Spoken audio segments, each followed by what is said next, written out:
म्हागाच्या भावा भयणीनो, म्हाका दिसता एक शब्द एक उतर जे सगळ्याच्या मनाक काळजान जिबेर आसा.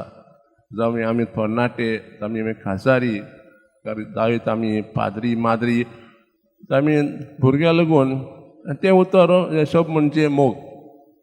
आमी म्हणटा आमी देवाचो मोग करता, आमी पेल्याचो मोग करता, आमी हाचो मोग करता, वावराचो मोग करता. जें उतर आमच्या सगळ्याच्या कानार पडटा, आमी सगळ्याच्या जिबेर आसता, मनांत आसता, काळजांत आसता.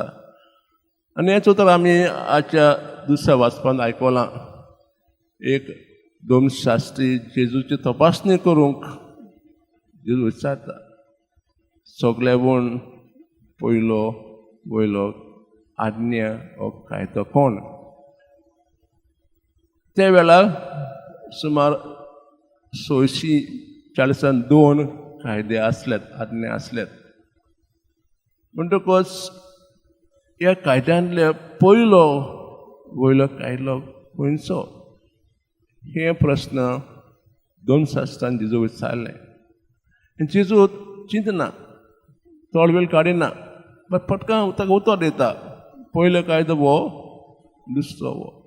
म्हणजे जो कोण देवाचो मोग करता ताणें पेल्याचो मोग करूंक जायोच. कित्याक जायत? सांजचो हांव आपले पयले चिठीन असो सांगता, जो कोण देवाचो मोग करता, जर ताचे फुडें कोण एक आदार मागूंक आयलो, कसल्याक आयलो, आनी ताका आदार दिना जाल्यार तो फटकिरो म्हणटा. म्हणटकच ह्यो दोनी आज्ञा जमलेली आसतात. जेन्ना आमी पेल्याक मोग दाखयता तशें आमी देवाक मोग दाखयता. जेन्ना आमी देवाचो मोग करता तेन्ना आमी पेल्याचो मोग करूंक जाय, नाजाल्यार आमी फटकिरे. थोडो वेळ आमी शांत रावन ह्याच प्रस्नांचेर आमी जबाब दिवया. म्हणटकच जर आमी देवाचो खरो मोग करता जाल्यार आमी कशे तरेन तरी पेल्याचो मोग करता.